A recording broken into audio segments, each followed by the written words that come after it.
And so if you think about the great mediators throughout history, this is really Qatar's moment.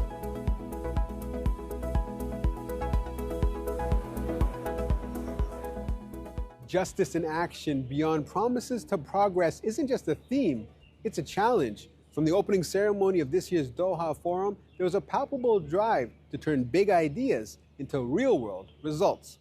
Leaders from around the world gathered in Doha to take on the most pressing global challenges, from conflict resolution and economic inequality to humanitarian crises and a rapidly shifting geopolitical landscape. What gave me hope is to see all those policymakers in one room, in Doha Forum, discussing these kind of pressing issues.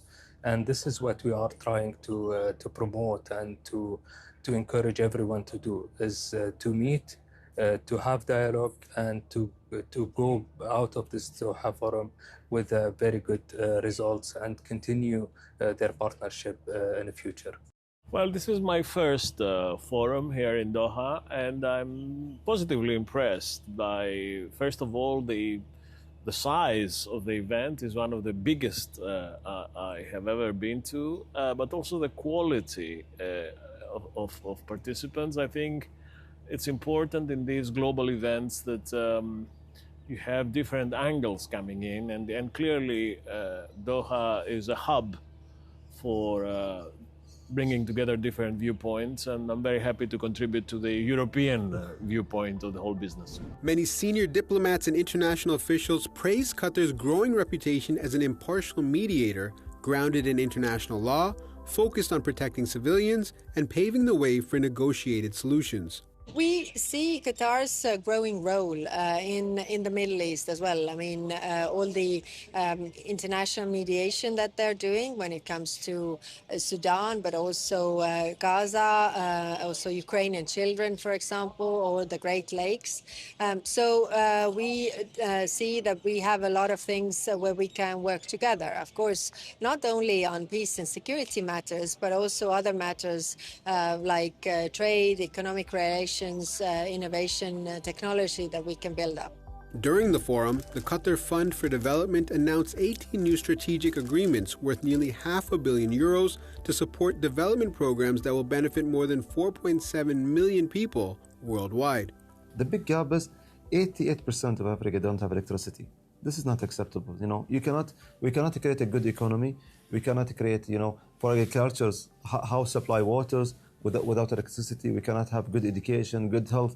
There are major things that we need to tackle, on the big scale infrastructures that we can support it. And additional to that, how can we work on the soft component, education, health, economic empowerment. This is our focus now. The future is looking for how we can support these major things on the electricity and energy, because this is need a lot of support, from our partners.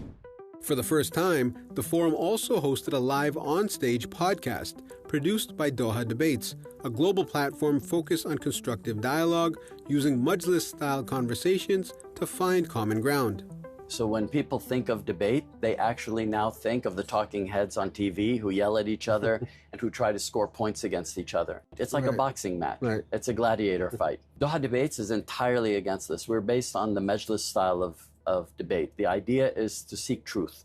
So you and I may disagree. We may have very, very, very existential disagreements.